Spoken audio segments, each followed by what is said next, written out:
అదే RTV app వార్తల్ని క్షణాల్లో చదివే అవకాశం ఉంటుంది. ఒక న్యూస్ పేపర్, ఒక టెలివిజన్ ఛానల్ మీ చేతుల్లో ఎప్పుడూ ఉంటాయి. గతంలో ఏవైతే మాకు హామీలు ఇచ్చారో అవేమీ అమలు చేయకుండానే మమ్మల్ని హింసించి టార్చర్లు పెడుతున్నారు.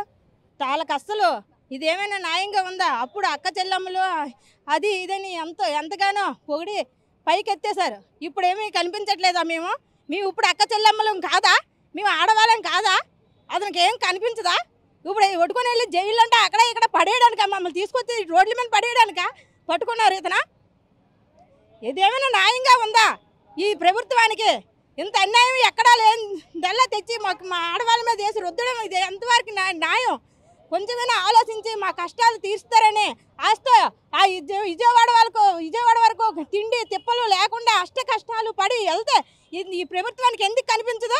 మమ్మల్ని తీసుకొని వెళ్ళి జైలు లాంటి పెట్టడం, అన్యాయంగా హింసించడం ఇదేమీ అంత న్యాయంగా లేదు. కొంచెమైనా మా గురించి ఆలోచిస్తారని ఇప్పటికైనా కళ్ళు తెరిచి చూడండి. జగన్మోహన్ రెడ్డి గారు మాకు కొంచెమైనా న్యాయం చేస్తారని ఆశతో చూస్తున్నాం. ఇప్పటికీ కూడా రాష్ట్ర ప్రభుత్వం ఆశా వర్కర్ సమస్యలు పరిష్కారం చేయాలని చెప్పేసి చలో విజయవాడ వెళ్ళి అసెంబ్లీ సమావేశం సందర్భంగా సరే మా సమస్య పరిష్కారం కోసం విజయవాడ వెళ్తే ప్రభుత్వం విజయవాడని రానియకుండా జిల్లాల్లో రైల్వే స్టేషన్లో బస్ స్టేషన్లు అంట అరెస్టులు చేసి మహిళ పట్ల ఏం ప్రేమ ఉందో అని చెప్పేసి ఈ జగన్మోహన్ రెడ్డి గారు మేము అడుగుతూ ఉన్నాం.